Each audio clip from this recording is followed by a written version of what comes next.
कुछ साल पहले की बात है। हमारे घर के पास एक भूखा प्यासा कुत्ता रोज घूमता था। उसका नाम हमने रखा भोलू। भोलू बहुत मासूम और प्यारा था।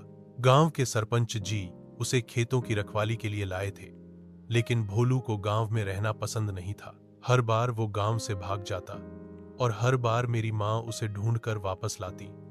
कभी उसके लिए पानी लाती तो कभी रोटी। भोलू हर बार उनकी आंखों में देखता और चुपचाप खाना खा लेता। धीरे धीरे भोलू हमारे घर ही रहने लगा।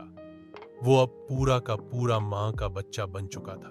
गांव वाले कहते, ये तो बस एक कुत्ता है, रखवाली के लिए लाए थे, अब इसे घर में क्यों रखा है।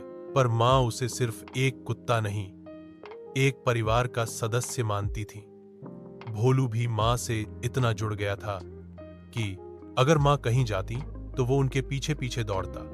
एक दिन माँ अकेले बाजार जा रही थी। जैसे ही उन्होंने स्कूटर स्टार्ट की, भोलू तेजी से उनके पीछे दौड़ने लगा।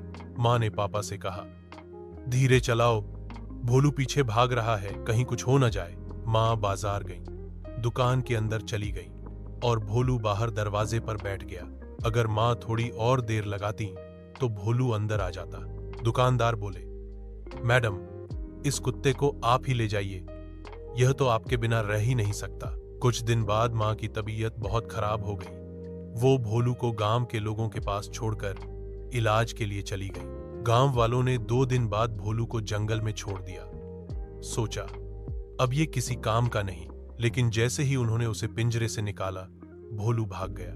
माँ के लौटने से पहले ही भोलू वापस हमारे घर आ गया, चुपचाप दरवाजे पर बैठ गया। माँ ने जैसे ही उसे देखा, आंखों से आंसू बह निकले। एक जानवर ने वो किया जो इंसान भी नहीं करते। उस दिन के बाद भोलू दोबारा कभी किसी से दूर नहीं गया।